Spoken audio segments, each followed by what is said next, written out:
Bonjour. Une chronique particulière. Aujourd'hui, vous savez, les mercredis matins, je fais toujours la chronique à la radio. Et cette semaine, le thème, c'était la colère parce que j'étais arrivée bien craquée au studio. Fait que l'animateur m'a pris au vol. Il dit ça va être notre thème. Et la carte, c'était le point d'équilibre. Mais évidemment, j'ai pas réussi à atteindre le point d'équilibre. Je continue à chercher la carte. J'ai pas réussi à atteindre le point d'équilibre. Ce qui fait que lorsque je suis arrivée à la maison, j'étais encore habitée par cette frustration-là, frustration de la semaine, bref, mes petites chicanes de ménage. Et donc, pas ménage propreté, mais ménage couple. Ça fait 20 ans que je suis avec mon mari. Puis cette semaine, c'est un peu plus difficile que d'habitude. Et donc ça, c'était la carte point d'équilibre de ce matin qu'on a trouvé, qu'on a pigé. Et donc, je suis encore habitée par cette contrariété-là. Et puis, je regarde mon fil d'actualité Facebook. Et là, j'arrête pas de voir défiler la FFQ, puis Gabrielle Bouchard, donc qui en est la présidente. J'ai été un peu regarder sur sa page Facebook, comment que ça s'incarnait dans le fond, cette petite tension-là.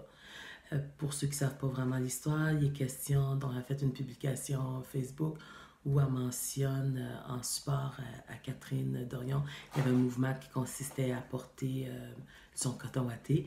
Et puis elle dit, bon, ben, elle utilise en fait le prétexte pour élargir un peu, puis dire, bon, écoutez, les femmes ont le droit de se vêtir comme elles veulent. Ça inclut évidemment le port du voile. Puis finalement, c'est badass porter le voile. Donc, c'est en gros un peu la publication.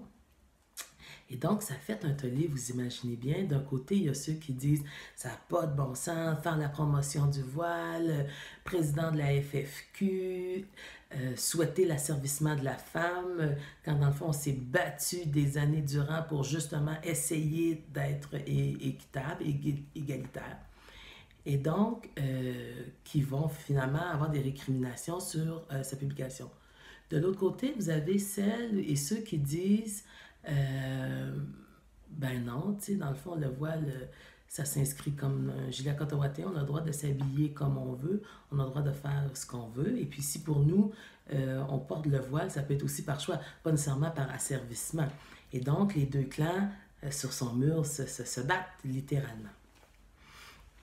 Et cette polarisation-là, d'un côté ou de l'autre, on la voit beaucoup pour tout ce qui a trait à la loi 21, on la voit aussi dans plusieurs débats de société. Et moi, mon questionnement était comment est-ce qu'on fait pour se sortir de ces deux clivages-là, donc un bien, un mal, parce qu'il faut s'entendre, peu importe du côté où on est, nous sommes convaincus que notre vision, c'est la meilleure, puis que c'est elle qui est la plus logique, puis que c'est elle qui devrait prédominer. Donc, quand on rentre en dialogue avec une personne qui a cette même posture-là, ça devient quasiment... c'est difficile de trouver un espace. Et donc, il y en a qui vont dire, ouais, ben on n'est pas obligé de préconiser l'harmonie, puis dans une dynamique comme ça, c'est le plus fort l'emporte. Je pense qu'il y a d'autres façons de travailler, et c'est ce que j'ai essayé de trouver. Ou quel angle ou quelle piste qu'on peut mettre de l'avant, socialement parlant, pour éviter ces clivages-là. Alors, je vais piger une carte. Je ne sais pas si ça va répondre, mais ça va peut-être me donner une piste de réflexion.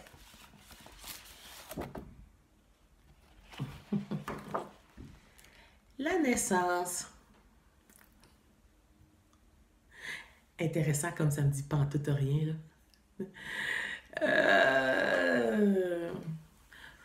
Alors, ok, je pourrais envisager la naissance comme une invitation à j'allais pas dire reformater, mais renaître ou penser différemment tous et chacun.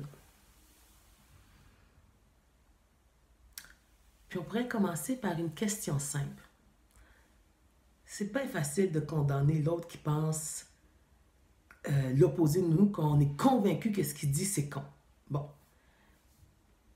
Peut-être qu'un acte qui conduit à la renaissance sociale pourrait être juste de questionner quelle est la posture d'origine de la personne qui s'exprime à l'encontre de mon idée. Vous comprenez? Donc, essayez de comprendre ou de chercher qu'est-ce qui l'amène à dire ça. reprendre l'exemple de Gabrielle Bouchard, je suis convaincue qu'il n'y a pas beaucoup de monde au Québec qui pense qu'elle a eu la vie facile. Donc, c'est une personne trans avec tout ce que ça implique comme pression sociale, de jugement, les railleries, la mesquinerie. Je présume que dans ton parcours de vie, c'est quelque chose de lourd et difficile. Et donc, on ne peut pas s'imaginer que Gabrielle Bouchard, elle dit « Ah ouais, je vais écrire badass le voile, puis comme ça, je vais inviter toutes les femmes à se soumettre aux autres, puis à être des subordonnées. » Ah, c'est pas sérieux, puis c'est pas réaliste comme façon d'aborder, je crois, ce dossier-là. Alors, donc, ma proposition serait de se pencher à savoir qu'est-ce qui est sous-jacent au propos, puis dans quel contexte de vie, puis d'expérience personnelle, elle est amenée à partager ce qu'elle a partagé. Donc, ça peut se faire pour la présidente de la Fédération des femmes du Québec, mais ça peut se faire pour l'ensemble de tous les enjeux clivants dans notre société. Donc, juste s'arrêter, puis chercher à comprendre la posture d'origine de l'autre qui l'amène à dire une opinion contraire. Juste ça, c'est un gros défi pour nous tous. À bientôt. Merci.